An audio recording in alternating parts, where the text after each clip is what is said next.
Hello, everyone.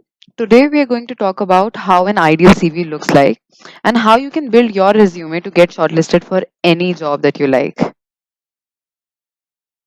What we'll be discussing in the video is what an ideal CV usually entails, what are the broad headers in a resume, and then two important CV formats that people usually use, that is the one column or the tabular format and the two column formats, and then the tips and tricks. Moving on to what a cracking resume looks like.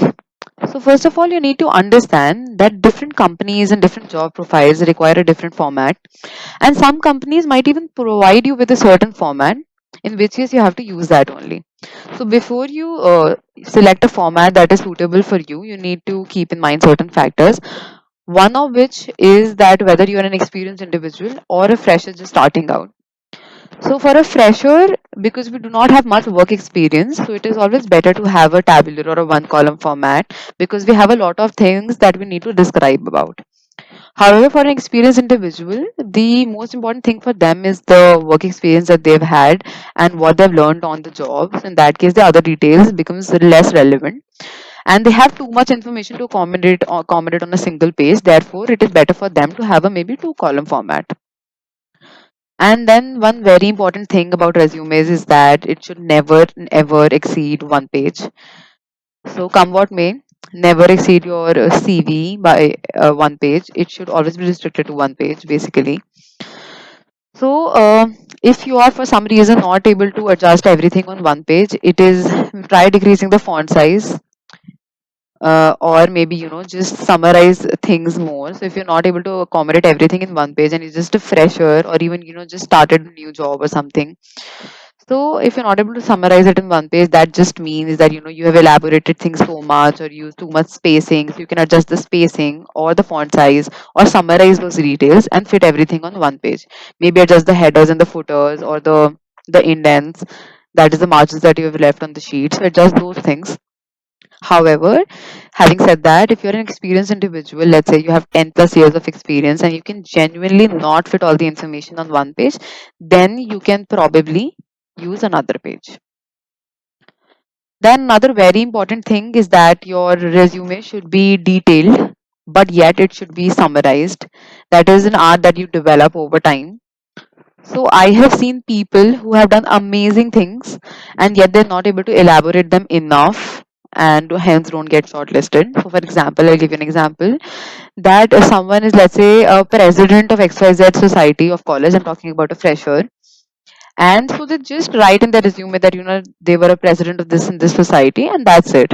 So the interviewer probably does not even know what society that was or what that society did or what you did as a part of that society. So it does not make much sense, right? So you need to elaborate what you did in that particular position and what you learned from that position. So try giving both quantitative and qualitative descriptions. For example, when you're talking about a particular event, you can probably mention that this, give a number and say that this was the footfall. It kind of just gives a hint that you can manage that big an event. So that is the quality you develop from that event, right? So try and highlight these kind of things. So again, here I would also like to mention that you should probably, that when you're describing your particular job or what you did or what you learned from an internship or what you did at a particular role, you should always mention the details in bullet points rather than a paragraph because they're more appealing that way. So probably you should not mention less than 2 points because it does not make sense to use pointers then. So ideally it is 3 points because or because if you use lesser number of points, it just gives an opinion that you didn't do much in that role. And don't exceed 4 or 5 because then you'll not be able to fit everything in one page. Then moving on to timelines, one very important thing is whenever you are mentioning about any job that you did or any role that you were at, mention the duration for which you did that particular role. You can give that, if you're using a table, you can give that duration below it. We can also see that in the formats later on, or you can give it in a single line. So, but you should always mention the timeline. That is just to highlight that the things that you did are very relevant even now, and you did them quite recently. So, also one another point is that don't mention details that are too old. For example, don't mention that I won an art competition in third class. That is probably not even relevant for your job right now. So just be very mindful of what details you're mentioning in your resume and whether they're relevant for the job you're actually applying for. So just if you're a fresher, I would say don't go beyond 10th class, because it does not make much sense mentioning something about 7th class, 6th class, or something like that.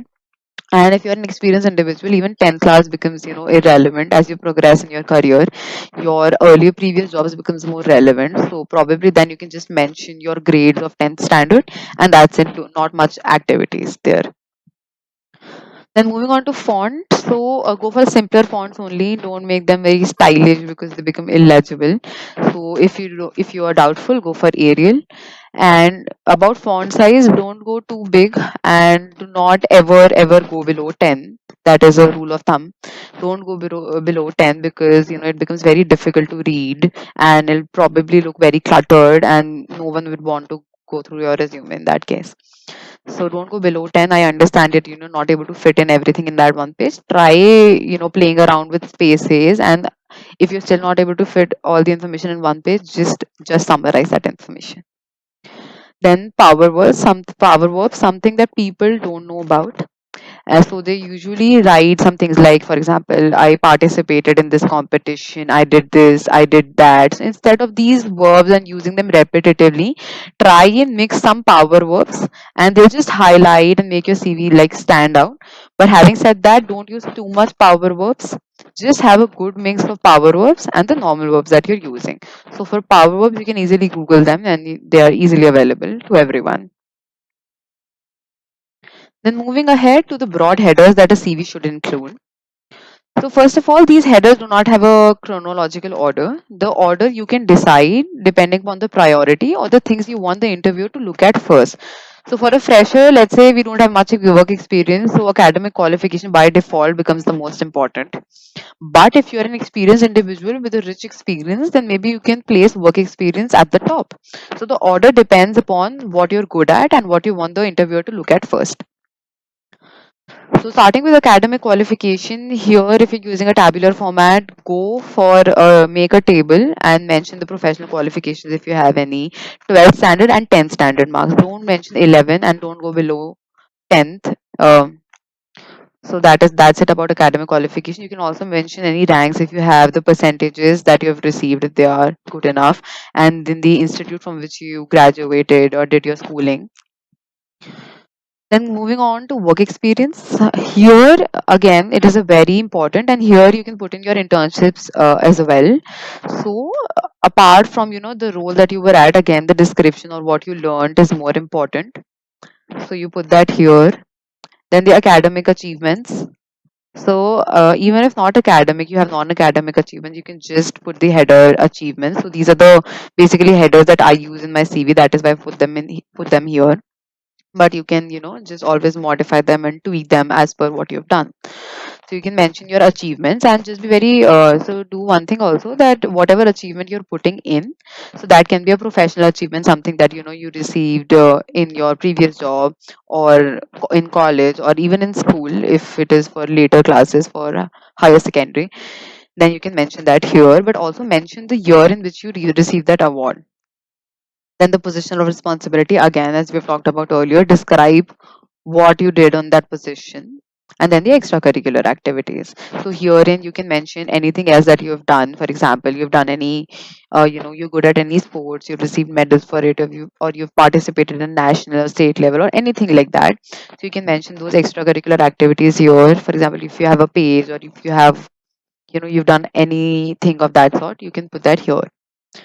And then the other information which you can also put in your CV is, first of all, is skills. So skills become more important when you are experienced, not so much for fresher, because we are only writing them and there is no proof. It is very a soft skill kind of a thing. So don't go for the graphic, people put stars and rate themselves. Don't do that. Just put in what skills you think you have. And that too, if you don't have, if you have, enough space left on your resume. If not, then it's perfectly fine to not have right skills. Hobbies again is very debatable. It depends upon, if you do not really have anything to put in your resume, then maybe you can put in hobbies, because again the interviewer won't be much interested in what you do in your free time. But if you have developed your hobby into something else, for example, I write poetry, so I made a page out of it on Instagram and Facebook, so by the name Vocal and Vocal. So I put that in my extracurricular activities because I developed my hobby into something. So you can do that too. Then moving forward to the CV formats I was talking about earlier. So there are majorly two types of formats. First is a single column CV, which is ideal for freshers because, as you can see, there are a lot of tables here and you have adequate space to elaborate about everything. For example, if you have a professional experience, you can write about that in a table. If you have position of responsibility, you can write about that. So here, as you can see, so this is the resume format that I'm also following currently. So you write your name, you write your contact details, and then you give your academic qualification. You can introduce more roles if you have more qualification. Then the achievements. Here you can see what I was talking about earlier, that I have mentioned the years in which I got that particular reward. So you can do that too. And then the professional experience, you write the role, you write the company, you write the duration, one after one below the other. And same goes for in position of responsibility. And then you explain whatever you did at that role or that position towards the right in bullet points. And then the extracurricular activities, if you have any, you can write it here. And the skills, that is very optional. You can again customize the order depending on what you want the recruiter to see first. So you can always do that. Then moving on to a second format, that is the two column CV format, which is more ideal for an experienced individual who cannot accommodate all the information on one page because they have a lot to write about their work experience. And as you can see here, also towards the left, we have very less space for professional qualification, extracurricular activities. That is because that eventually, when you progress in your career, these things becomes less and less relevant. And more important, what is more important is the professional experience, which has ample of space in this format. So this format, that is why you won't, a fresher won't be able to use this format much. And even if you use this, there'll be a lot of white space left, and it'll just give the opinion that you didn't have much to write about. So in this format, you can see that we have mentioned profile snapshot and the highlights here. That is because you must have done so much in your career after like 6 7 years that you would want some particular things to interviewer to see just right away. So that you can mention here. Then the professional qualification, awards, skills become more important as you become more experienced. So you can even introduce a smart art here that is very subtle and not very in your face. And then the extracurricular activities, we are just you can see the difference that we are just mentioning here the bullet points and not very very descriptive like we used to do in the previous format, because that was more important for a fresher. And then the personal details if you have some space left. Then accomplishments here primarily covered what you did in your previous job that was really applauded or something. So for example, you increase the revenue by this amount or this percentage, so mention that percentage. That quantifying is very important. Then the professional experience again. Now here you can see that in the previous format we were mentioning things one after the other, one below the other, and here we're just mentioning the role, company, and the duration in a single line. So these are the two types of formats that you can follow in both the cases. So here we don't have much space for tables. So yeah, and that is the point with this format, that it is very for things that are when you want to elaborate a lot and you don't want to make tables or something. So yeah, moving on to our final section, tips and tricks. So the first would be use more and more tables, especially in a columnar, in a single column format, because it becomes easy to read and comprehend. Second would be that use bullets wherever possible instead of paragraphs, and use the same bullet throughout your resume. Don't use ticks somewhere and numeric somewhere or Roman numbers somewhere. Just pick a bullet and use it throughout your resume. Then third would be spell check.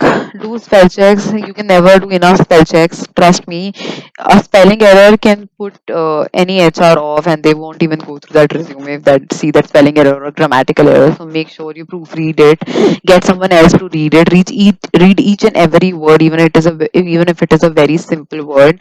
We can all make mistakes. It's very normal, but just proofread it and try and go to zero defects. Then one very important thing that most people don't know about is use hyperlinks in your resume, especially in your contact details. So for example, if I'm writing my mail ID down, that this is my mail ID. convert that into a hyperlink so that the interviewer can click on that link and go directly to your mail if they want to communicate anything to you, instead of just selecting it, copying it, and then pasting it. So make your resume as accessible as possible.